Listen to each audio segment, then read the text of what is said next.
Hi everyone, welcome to digital GK classes. तो हमारा SST का आपको पता ही है, डे 1 वाला सीरीज़ चल रहा है। आज हमारा डे 3 है। इसके पहले 2 क्लासेस हुई हैं और बहुत अच्छे क्वेश्चंस थे। अच्छा, ये आज का जो क्वेश्चन पेपर है ना, ये कुछ लोगों को बहुत टफ लगता है और इसके क्वेश्चंस भी थोड़ा सा डिफरेंट पूछे गए थे। ये मैं बता देती हूँ। 2019 का है। मैंने 2018 से स्टार्ट किया है। 2018 का मैं करा चुकी हूँ क्वेश्चन पेपर। ये आज हमारा 2019 का है। जिसने नहीं देखा है, आप प्लेलिस्ट में जाइए। डे 1, डे 2, डे 3 ऐसे करके क्लासेस हैं, आप उसे ज़रूर देखना। देखो, कहीं ना कहीं आपने कंटेंट थोड़ा कम पढ़ा है, चल जाएगा। बट अगर आपने पीवाईक्यू नहीं किया है ना, तो नहीं चलेगा। क्योंकि प्रीवियस ईयर क्वेश्चन से ही आपको समझ में आएगा कि आपको सीटेट के क्वेश्चन को किस तरीके से सॉल्व करना है, किस तरीके से क्वेश्चन पूछता है। ये आपको प्रैक्टिस करनी ही होगी, ठीक है। और बिना प्रैक्टिस के एग्ज़ाम नहीं निकलता है। तो ये जैसा कि डिफ़िकल्ट था ये क्वेश्चन पेपर, जो है ना, आप देख सकते हो कि स्टेटमेंट वाले क्वेश्चन है, इतने लेंदी क्वेश्चन है, तो ये कराना बहुत ज़रूरी है। और यहाँ से क्वेश्चन इतने रिपीट हुए हैं ना, आप जब क्वेश्चन पेपर दूसरा लगाओगे ना, तो आप खुद समझ पाओगे। ये देखो, तो हम इसको 2 पार्ट में करने वाले हैं क्योंकि बहुत लेंदी क्वेश्चन है, तो जहाँ पे समझाने की ज़रूरत होगी। तो 30 क्वेश्चन आज हम करेंगे, 30 क्वेश्चन कल। तो अपने मार्क्स बताना 30 में से कितने आए हैं। और अगर आज आप 30 में से ना 25 तक लेकर आ रहे हो ना, तो इसका मतलब आपकी तैयारी बहुत अच्छी हुई है। बाकी कस्तूरबा की भी वैकेंसी आई हुई है, उसका मैंने PDF टेलीग्राम पे भेजा हुआ है, और तो आप उसको देख लेना। अगर आपको भरना होगा तो भर सकते हो। तो देखिए, ये सोशल साइंस का है, समाज विज्ञान 31 यहाँ से हम करते हैं। ये आपका इंग्लिश, यहाँ हिंदी है। और सेम इसी तरीके का क्वेश्चन पेपर आपको आएगा, मतलब ऑफलाइन तरीके से। ऑफलाइन में इंग्लिश हिंदी रहता है, बहुत आसान होता है इससे, क्योंकि कई बार हमको हिंदी के कुछ वर्ड नहीं समझ में आते, तो हम डायरेक्ट इधर से देख लेते हैं। और लाइक शेयर सब्सक्राइब तो आपने कर ही दिया होगा, और जिसने नहीं किया है तो प्लीज़ कर लें। देखिए, यहाँ पे लिखा हुआ है कि इसमें से प्रश्नों के उत्तर देने के लिए सही सबसे उपयुक्त विकल्प चुनें, मतलब सबसे बेस्ट वाला। तो चलो देखते हैं। लिखा हुआ है which of the following was not. नहीं पे ध्यान दीजिएगा। कई बार हम नहीं पे ध्यान नहीं देते हैं, और हाँ वाला मतलब यस वाला, पहला सीटेड भी चला के ना, पहले ही लाइन में यस वाला लिख देता है, टिक करते हो आगे बढ़ जाते हो। तो विच of the following was not a feature of Athenian democracy. Athenian democracy का इसमें से फीचर कौन सा नहीं है, मतलब जो एथेनियन लोकतंत्र हैं उसके निम्न में से कौन सी एक विशेषता नहीं थी। तो पहले तो आपको पता होना चाहिए कि इसमें से कौन सी विशेषता है। तो देखो, जो एथेनियन लोकतंत्र है उसमें सभी नागरिकों को सेना व नौसेना में अपनी सेवाएं देनी होती थी, ये है इसकी विशेषता। और जो जितने भी मामले होते थे ना, उसके निर्णयों के लिए आयोजित की गई सभाओं में सभी नागरिक उपस्थित होते थे, ये भी इसकी विशेषता है। एंड कई पदों पर नियुक्तियां लॉटरी के माध्यम से की जाती थी, तो ये इसकी एक विशेषता है। इसकी विशेषता कौन सी नहीं है, तो वो है पहला। तो जिसको जिसको नहीं याद होगा वो लिख लीजिएगा। जैसा कि पहला में आप देख सकते हो, लिखा हुआ है कि 30 से अधिक उम्र के उन सभी पुरुषों और महिलाओं को पूर्ण नागरिकता प्राप्त थी जो दास नहीं थे, ये इसकी एक विशेषता नहीं है, ठीक है। चलिए, तो इसमें पहला हो जाएगा क्योंकि नहीं पूछा था। अब समुद्रगुप्त से रिलेटेड क्वेश्चन है। समुद्रगुप्त के निम्न में से कौन सी ऐसी नीति थी जो विशिष्ट रूप से दक्षिणापथ शासकों के लिए थी। तो जिसने हिस्ट्री पढ़ा होगा वो आराम से कर लेगा। देखो, जो इसने पूछा है कि उनकी नीति बताइए जो दक्षिणापथ शासकों के लिए थी, तो पहला तो लिखा है कि उनके साम्राज्यों को उखाड़ फेंका गया और उन्हें समुद्रगुप्त के साम्राज्य का अंग बनाया गया, नहीं। और ना ही समुद्रगुप्त की अधीनता स्वीकार की थी और अपनी पुत्रियों का विवाह उससे किया, ये भी नहीं था उसके लिए। वे उपहार लाते थे और उसके आदेशों का पालन करते थे और उसके दरबार में उपस्थित होते थे, ये भी नहीं है। इसका क्या था दक्षिणापथ के लिए, कि इन्होंने हार स्वीकार की। जब आप लोगों ने देखा होगा कि मैंने जब पढ़ाया था ये वाला टॉपिक, तो उसमें मैंने डिटेल में बताया था कि जब इन लोगों ने हार स्वीकार की तो वो उनको पुनः शासन करने के लिए अनुमति दे दिया था। ये इसने किया था दक्षिणापथ के लिए, ठीक है। तो इसने एक अपनी नीति अपनाई कि जैसे इन लोगों ने, दक्षिणापथ के शासक जो थे, उन्होंने एक्सेप्ट कर लिया कि ठीक है हम हार गए हैं। उसके बाद से समुद्रगुप्त ने क्या किया कि ठीक है भाई, तुम लोग अपना जो है हार मान लिए हो, तो चलो अब तुम लोग अपना शासन दोबारा से कर सकते हो, ये उनकी नीति थी, ठीक है। तो इसका राइट आंसर हो जाएगा 4। सरेंडर हो गए थे उनके सामने। चलिए 33 देखिए। देखो, ये आप सोचो 2019 का पेपर है, अभी 2023 चल रहा है। उस समय से ही ये प्रचलन में आ गया था, सोच सकते हो आप। ये आपको मिलान करना है ABCD, उसके बाद से यहाँ से मिलान करने के बाद से ये नीचे ऐसे कूट दिए गए हैं ABCD। इसको करने का सबसे बेस्ट तरीका है, इसमें से आपको जो भी एक ऑप्शन आता है तुरंत उससे एलिमिनेट करो, आंसर मिलेगा, आगे बढ़ जाओ। सारा मिलाने की ज़रूरत नहीं है, नहीं तो टाइम बहुत वेस्ट होता है इसमें। देखो ये कला रूप है, मतलब ये आर्ट फॉर्म है, और ये नॉमेनक्लेचर है, मतलब नामावली क्या है। तो ये आर्ट फॉर्म आपको बताना है कि ये किसकी है। तो चलो पहले हम देख लेते हैं, ये हमारा 33 है। तो एक अगर आपको पता होगा ना, आप आराम से कर लोगे एलिमिनेट के माध्यम से। जैसे कि पहला लिखा हुआ है कि कला की वह तकनीक जो असली जैसी तस्वीरों को बनाने में सहायक थी। मतलब कि एक ऐसा टेक्निक जो कि एकदम से real, making of images that looked एकदम, मतलब जो एकदम रियल दिखे। तो उस टेक्निक को क्या कहते हैं? उसको कहते हैं ऑयल पेंटिंग। आपने ऑयल पेंटिंग देखा होगा, एकदम रियल जैसा लगता है, तैल चित्रकला। तो हमारा हो गया ना, ये का 4। तो चलो एलिमिनेट करते हैं।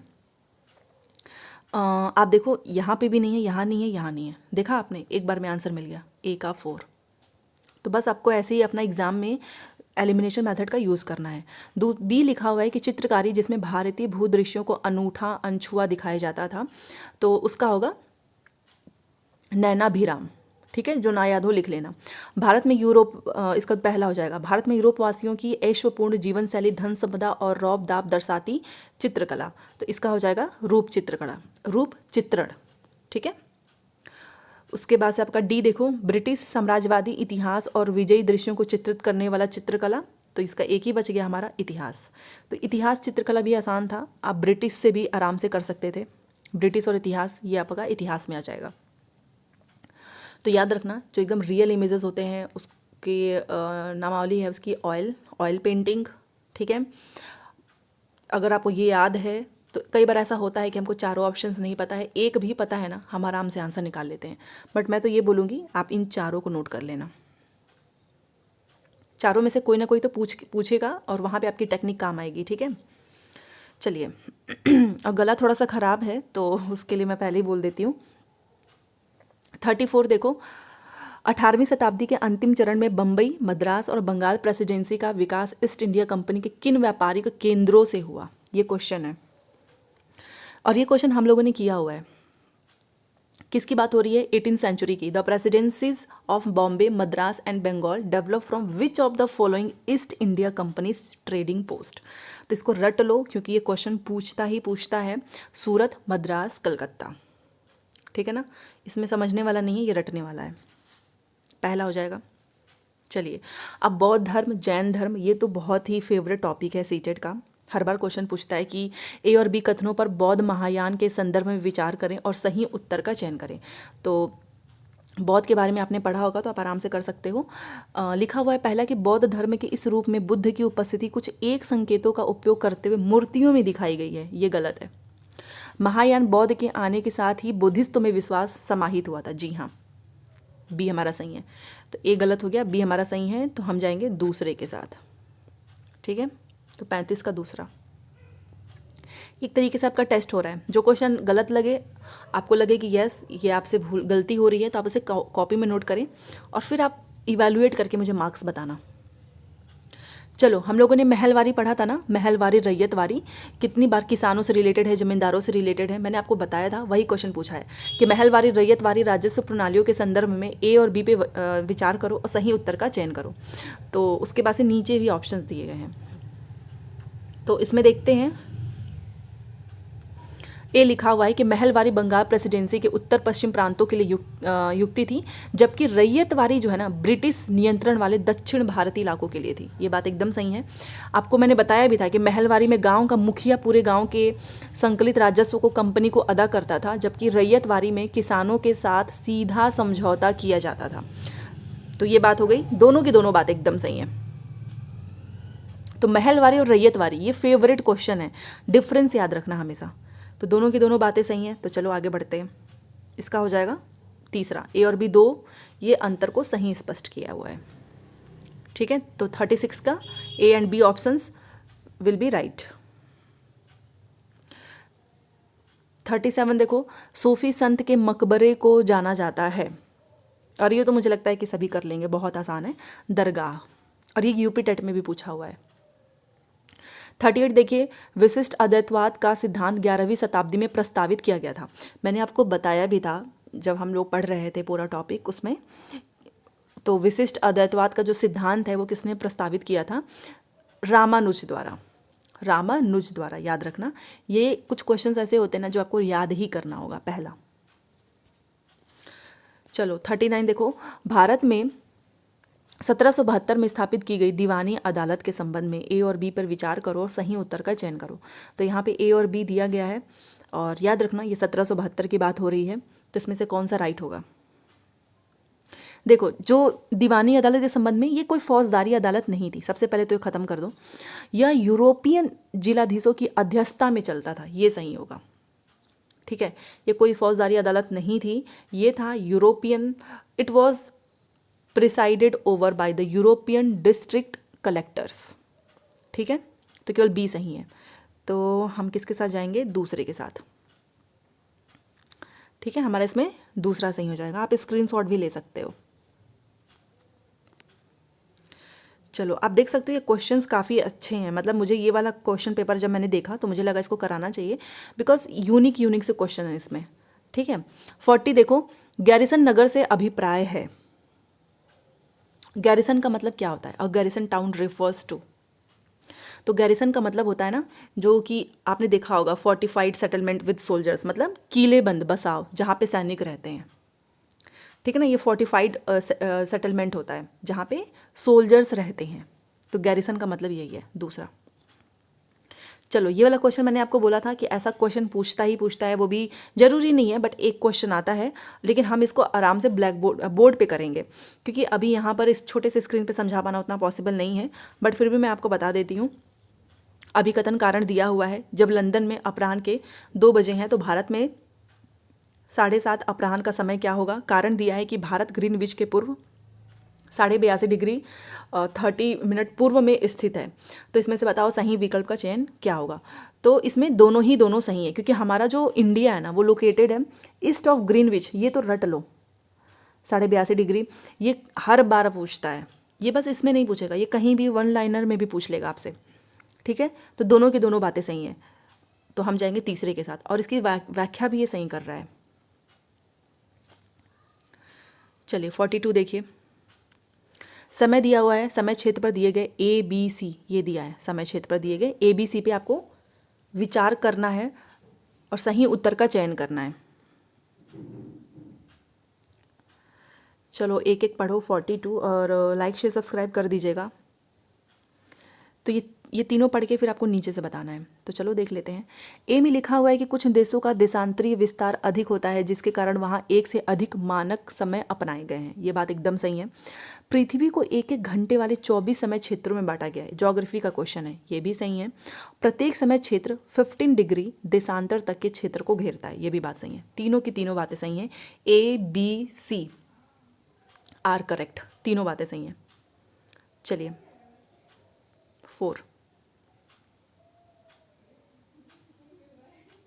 43 देखिए, पृथ्वी की सतह से शुरू कर वायुमंडल की परतों के सही क्रम का चयन करें। Choose the correct arrangement of atmospheres layers beginning from earth surface. और ये तो मैंने कितनी बार आपको बताया है, ट्रोपोस्फियर से स्टार्ट होता है, क्षोभ मंडल से। और मुझे नहीं लगता कि ये किसी को ना आए। क्षोभ मंडल, समताप मंडल आपको पता है, जहाँ पे प्लेन वगैरह उड़ते हैं। क्षोभ मंडल में मौसम संबंधी घटनाएं होती हैं। ठीक है, तो ये हमारा दूसरा इसका राइट होगा। 44 देखो, ऋतुएं निम्नलिखित कारणों में से किस कारण से होती हैं। जो ये सीजन्स होते हैं ना, आप मुझे बताइए, जो सीजन चेंज होता है ये किस कारण की वजह से होता है। Season occurs due to which of the following reasons. 44 तो हम लोगों ने पहले भी किया था, रिवोल्यूशन ऑफ अर्थ की वजह से होता है। ठीक है ना, रोटेशन मत कर देना, कई बार रोटेशन वाला भी लिख देता है। पृथ्वी का परिक्रमण और एक ही दिशा में उसके अक्ष का झुका होना। Revolution of the earth and inclination of its axis in the same direction. ठीक है, तो जो रिवोल्यूशन ऑफ द अर्थ होता है और जो इंक्लिनेशन होता है ना वो ऑफ इट्स एक्सिस, उसकी वजह से ऐसा होता है। तो बस जिसको इंग्लिश में याद रखना है रिवोल्यूशन याद कर लो, जिसको हिंदी में याद रखना है तो पृथ्वी का परिक्रमण और टिल्ट होता है, वो आपने देखा होगा, एक ही दिशा में उसके अक्ष का झुका होना। तो इस वजह से ऋतुएं जो हैं इन वजह से चेंज होती हैं। तो तीसरा हो जाएगा। 45 देखो, प्रतिशत के अनुसार पृथ्वी के वायुमंडल में कौन सा प्रमुख संघटक है। The major constituents of earth's atmosphere by percentage is. 45 का कौन सा राइट आंसर होगा। तो इसका हो जाएगा नाइट्रोजन। आपको पता ही है 78% पाया जाता है। ऑक्सीजन हमारा 21 है, और बाकी के 1% में जो दूसरे हैं वो ठीक है, तो परसेंटेज भी याद रखिएगा। इसका राइट आंसर तीसरा। चलो 46 देखो। 46 महासागरीय धाराओं के विषय में निम्न कथनों में से कौन सा सही है? Which of the following statement about ocean currents is और करेक्ट? तो ये भी एक ऐसा क्वेश्चन है जो कि हर बार पूछता है ओशन करेंट से रिलेटेड। तो चलो देख लेते हैं, और ये मैंने ऑलरेडी कराया हुआ है ज्योग्राफी में। तो पहला इसमें लिखा हुआ है कि ठंडी धाराएं ध्रुवीय तथा अथवा उच्च अक्षांशों से जल को उष्णकटिबंधीय अथवा निम्न अक्षांशों की ओर ले जाती हैं। ये बात एकदम सही है। लैब्राडोर गर्म नहीं ठंडी धारा है, तो ये गलत। जिस स्थान पर गर्म और ठंडी धाराएं मिलती हैं वह स्थान विश्व का सर्वोत्तम मत्स्य क्षेत्र माना जाता है। मैंने आपको बताया था कि ठंडा पानी गर्म पानी, अब ये मिलेगा तो हल्का सा ये पानी, मतलब एक इसको क्या बोलते हैं, मतलब एक मत्स्य पालन के लिए, फिशिंग ग्राउंड्स के लिए बहुत बेस्ट पानी बन जाता है। तो ये बात भी मैंने वहाँ पे आपको पूरा फोटो दिखाया था कि किस कहाँ पे जो है हमारी गर्म धाराओं के नाम भी वहाँ पे बताई थी, ठंडी धाराओं के नाम। तो ये आपको क्वेश्चन पूछेगा ही, और इससे ज़्यादा नहीं पूछेगा, क्योंकि जितना आपके सिलेबस में है केवल उतना ही आपको पढ़ना है। तो ए और सी आपका सही है। याद रखो लैब्राडोर गर्म नहीं ठंडी धारा है, तो आप यहाँ से भी एलिमिनेट कर सकते थे कि बी तो होगा ही नहीं। तो ये इसमें बी है ख़त्म, इसमें बी था ख़त्म, तो एक ऑप्शन बच गया आपके पास, मतलब एक नहीं दो बच गए। तो आपका 46 का दूसरा हो जाएगा। 47 देखो। Depositional features of a glacier is called, हिमनद के निक्षेपण को क्या कहते हैं? बहुत अच्छा क्वेश्चन है। उसको कहते हैं मोरेन, हिमोड। हिम से याद रख सकते थे आप, हिमनद के निक्षेपण को हम हिमोड कहते हैं। 48 देखो। ए और बी निम्न वनस्पतियों में से किसकी विशेषताओं का वर्णन करते हैं? मतलब ये दिया गया है और नीचे से बताता है कि किसकी विशेषताओं का वर्णन करते हैं। तो 48 में है कि ए है, यह वनस्पति उत्तरी गोलार्ध के उच्च अक्षांशों 50 डिग्री से 70 डिग्री में पाई जाती है। इसे टैगा के नाम से भी जाना जाता है। तो बताओ ये किसका वर्णन कर रहा है? 48। तो ये करा कोनीफेरस फॉरेस्ट, शंकुधारी वन। ये टैगा के नाम से भी आप अगर याद रख सकते हो कि जो शंकुधारी वन है उसको हम टैगा के नाम से जानते हैं। तो पहला हमारा वनस्पति उत्तरी गोलार्ध के उच्च अक्षांशों इसमें पाई जाती है 50 से 70 डिग्री। अगर आपको ये नहीं याद है तो अगर आपको टैगा भी पता है तो भी आप आराम से कर लोगे। कोनीफेरस फॉरेस्ट, शंकुधारी वन, तीसरा सही हो जाएगा। ठीक है, तो ये कुछ ऐसे क्वेश्चन है जो कि आपको कॉपी में नोट कर लेना है अगर आपको नहीं याद है तो, क्योंकि ऐसे क्वेश्चंस बहुत बार पूछे गए हैं। 49 का है which of the following is not a feature of the Ganga Brahmaputra basin. निम्न में से कौन सी गंगा ब्रह्मपुत्र बेसिन की विशेषता नहीं है? 4 ऑप्शंस हैं, तो जो आपको पता होना चाहिए कि इसमें से कौन सी है, तो वो भी इसमें देख लेते हैं। तो सबसे पहले मैदानी क्षेत्रों में ऑक्स बोलेक, ये मतलब हमने पढ़ा था ना चाप झील, ये चिन्हित है। मैदानी क्षेत्र में जनसंख्या घनत्व अति अधिक है। डेल्टा क्षेत्र मैंग्रोव वनों से आच्छादित है। भूमि कृषि के लिए इस क्षेत्र में कर्तन और दहन कृषि की जाती है। तो फोकस करना है नहीं पे, ठीक है, नहीं तो गलत हो जाएगा। तो देखो है कौन सी, तो मैदानी क्षेत्र में ऑक्स बोलेक मतलब चाप झील चिन्हित है, ये है। मैदानी क्षेत्र में जनसंख्या घनत्व तो अति अधिक है, ये भी है। डेल्टा क्षेत्र मैंग्रोव वनों से आच्छादित है, ये भी है। बट ये स्लैश एंड बर्न वाली जो चीज़ है ना कि किया जाता है, ये नहीं है इसमें, ठीक है ना। भूमि कृषि के लिए इस क्षेत्र में कर्तन और दहन कृषि नहीं की जाती है, और इसने लिख दिया है किया जाता है। तो इस वजह से हमारा राइट आंसर 4 हो जाएगा। ठीक है, चलो अब ये है हमारा डेड सी। मैंने आपको फोटो दिखाया था ना कि अगर आपको स्विमिंग नहीं आती है फिर भी एक ऐसी जगह है जहाँ पे आप आराम से तैर सकते हो, और वो है हमारा डेड सी। क्यों? क्योंकि इतना ज़्यादा इसका जो पानी होता है ना उसमें नमक की मात्रा बहुत ज़्यादा होती है, जो कि इसको बहुत डेंस बना देता है। तो यही क्वेश्चन पूछ रहा है कि जो तैराक होते हैं ना, स्विमर्स, वो मृत सागर में तैर सकते हैं क्यों? बाकी कुछ पढ़ने की ज़रूरत ही नहीं है, क्योंकि जो क्वेश्चन आपको आता है वहाँ पर आपको अपना टाइम वेस्ट नहीं करना चाहिए। सिंपल सी बात है, डेड सी में हम इसलिए स्विमिंग कर सकते हैं बिकॉज द इंक्रीज, स्विमिंग का मतलब तैर सकते हैं, the increased salt content makes the sea dense. जो नमक की मात्रा होती है ना वो सागर को बहुत ज़्यादा सघन बना देती है। तो ओनली ऑप्शन 4। ठीक है, चलिए अभी हमारे और क्वेश्चन बाकी हैं, अभी 10 क्वेश्चन है। 51 देखो। भूमि उपयोग के संदर्भ में ए और बी कथन पर विचार करो तथा सही उत्तर का चयन करो। भूमि उपयोग से आशय भूमि का केवल कृषि और वन्य के लिए उपयोग है। भूमि उपयोग मुख्यतः अपनी स्थलाकृति के द्वारा निर्धारित होता है। बताइए कौन सा सही होगा? दोनों ही गलत है। आप मुझे बताओ, जो ये लैंड होता है क्या हम इसका यूज़ केवल कृषि के लिए करते हैं, एग्रीकल्चर के लिए, केवल फॉरेस्ट के लिए करते हैं? बहुत सारी चीज़ों में होती है। हम फैक्ट्री बना सकते हैं, हम घर बना सकते हैं, बहुत सारे जैसे चलने के लिए भी यूज होता है। ये थोड़ी नहीं कि बस हम लोग जो है लैंड उसका यूज़ केवल कृषि के लिए कर रहे हैं, केवल वन के लिए। और दूसरा इसने ये केवल लगा दिया ना, इस वजह से गलत हो गया। भूमि उपयोग मुख्यतः अपनी स्थलाकृति, मतलब कि land use is primarily determined by its topography, केवल उसी के द्वारा निर्धारित होती है, ये बात भी गलत है। तो हम जाएंगे 4 के साथ, A and B are false. ये तो बहुत इजी क्वेश्चन था। चलो, सेल्टर्स बेल्ट हमने जब हम लोग मिट्टी के बारे में पढ़ रहे थे तो हमने वहाँ पे पढ़ा था कि जो सेल्टर बेल्ट्स होती हैं, जो रक्षक मेखलाएं होती हैं, वो मदद किसमें करती हैं। तो वहाँ पे हमने अच्छे से किया था। तो वो क्या करता है कि आपको पता है कि जो पवन की गति होती है ना, बहुत तेज़ होती है, उसके रोकथाम के लिए, ताकि मृदा का जो आवरण है ना उसको संरक्षित कर सकें। Checking wind movement to protect soil cover, simple सी बात है। शेल्टर बेल्ट केवल इसीलिए हम मदद करती है ताकि वो पवन की गति को रोक थाम कर मृदा आवरण के संरक्षण में। तो only option 1 will be right, पहला सही हो जाएगा।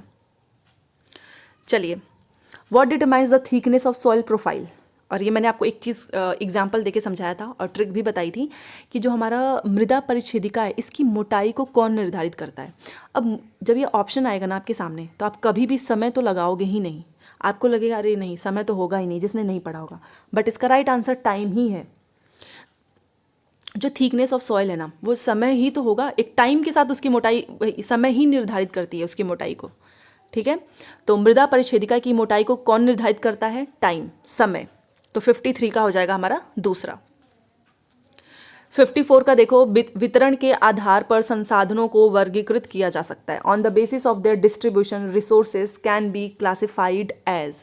वितरण के आधार पर पूछा है, ध्यान रखना, वितरण के आधार पर संसाधनों को वर्गीकृत किया जा सकता है। यहाँ पे सारे नाम दिए गए हैं, आप मुझे इसका राइट आंसर बताओ। तो जब वितरण के आधार पूछेगा ना, तो याद रखना, एक हमारा यूबिक्यूटस हो जाएगा और दूसरा हमारा लोकलाइज्ड रिसोर्स। बस ये सब याद ही नहीं रखना है। सर्वव्यापक संसाधन और एक स्थानिक संसाधन, ये है वितरण के आधार पे, ऑप्शन नंबर 4। ठीक है, चलो अब 55 देख लेते हैं। विविध समाज के संदर्भ में निम्नलिखित कथनों में से कौन सा सही है? मतलब विच of the following statement about a diverse society, diverse की बात हो रही, इज करेक्ट। तो सही वाला आपको बताना है। तो चलो देख लेते हैं। सबसे पहले इसमें लिखा हुआ है कि वह समाज जिसमें भाषा, धर्म और संस्कृति में विभिन्नताएं और असमानताएं पाई जाती हैं, ये नहीं है। असमानताएं नहीं, समानताएं। जिसमें संस्कृति और सत्ता में विभिन्नताएं मिलती है, नहीं। डाइवर्सिटी सोसाइटी में ये बात गलत है। जिसमें भाषा, धर्म और संस्कृति में समानताएं होती हैं, ये भी नहीं। यहाँ पर देखो, आपको पता है कि विभिन्नताएं हैं, उसके बावजूद भी सब एक ही हैं।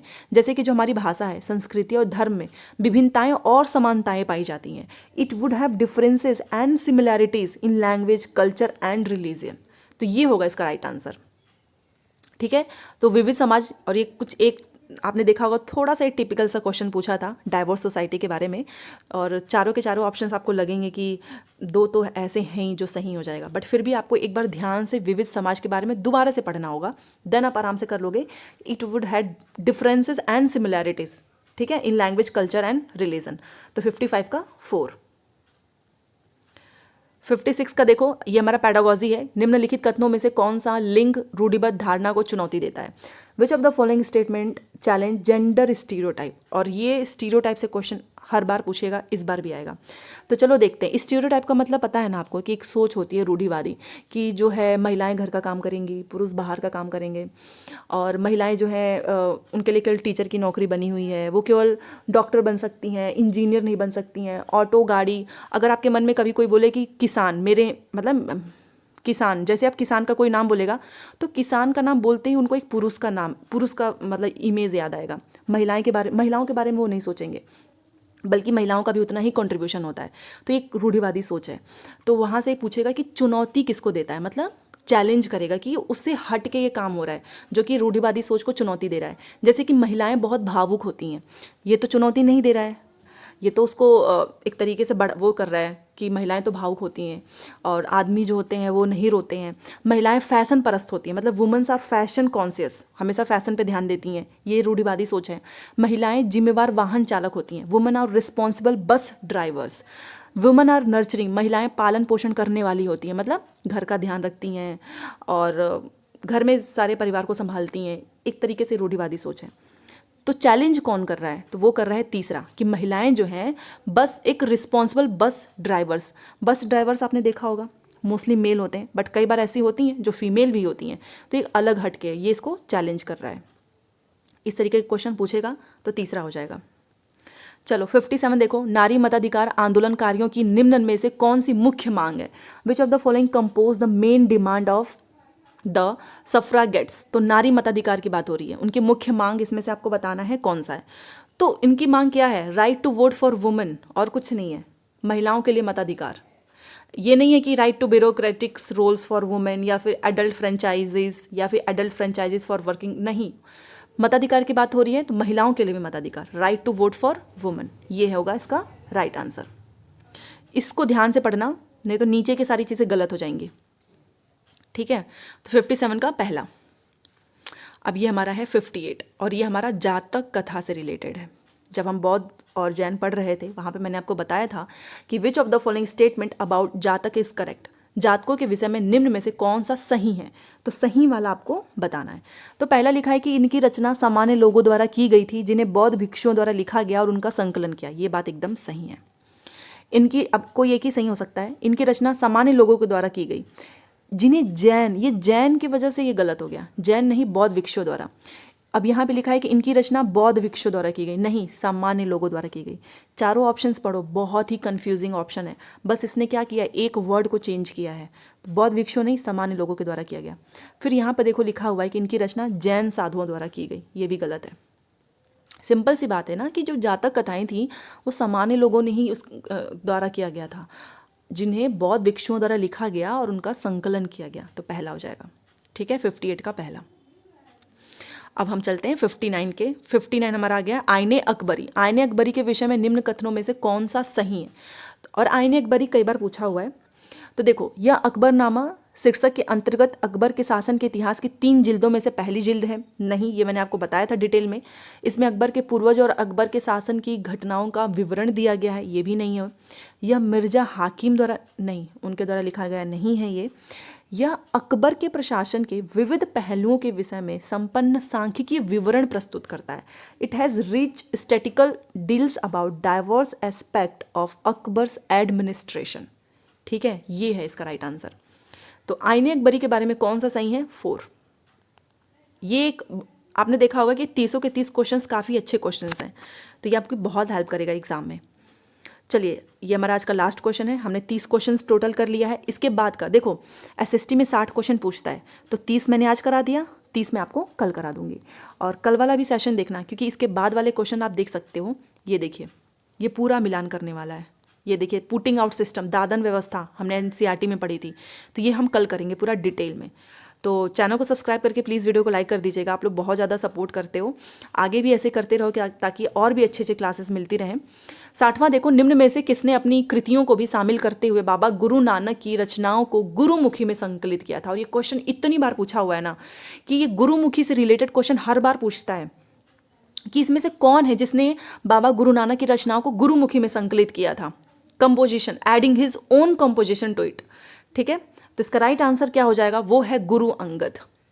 ठीक है, तो जहाँ पर भी गुरुमुखी से रिलेटेड क्वेश्चन पूछे तो याद रखना वो गुरु अंगद ही होगा, उसका आंसर दूसरा हो जाएगा। तो आई होप आपको सारी चीज़ें अच्छे से समझ में आई होंगी। 30 में से कितना स्कोर हुआ है ऑनेस्टी के साथ ज़रूर बताना। जाते जाते लाइक शेयर सब्सक्राइब कर दीजिएगा। डे हमारा स्टार्ट हो चुका है, डे 1 डे 2, आज डे 3 है, कल डे 4 होगा। तो इस तरीके से आपका पूरा पीवाईक्यू का जो सीरीज़ है कंप्लीट हो जाएगा हमारे ही चैनल पे। और रिवीजन करते रहो, एनसीईआरटी की सारी क्लासेस जो है आपको मेरे प्लेलिस्ट में मिल जाएंगी। जो भी डाउट होगा कमेंट सेक्शन में बता देना। टेलीग्राम में जुड़ जाइएगा, उसका लिंक मैंने दिया हुआ है। मिलते हैं नेक्स्ट क्लास में। Thanks for watching.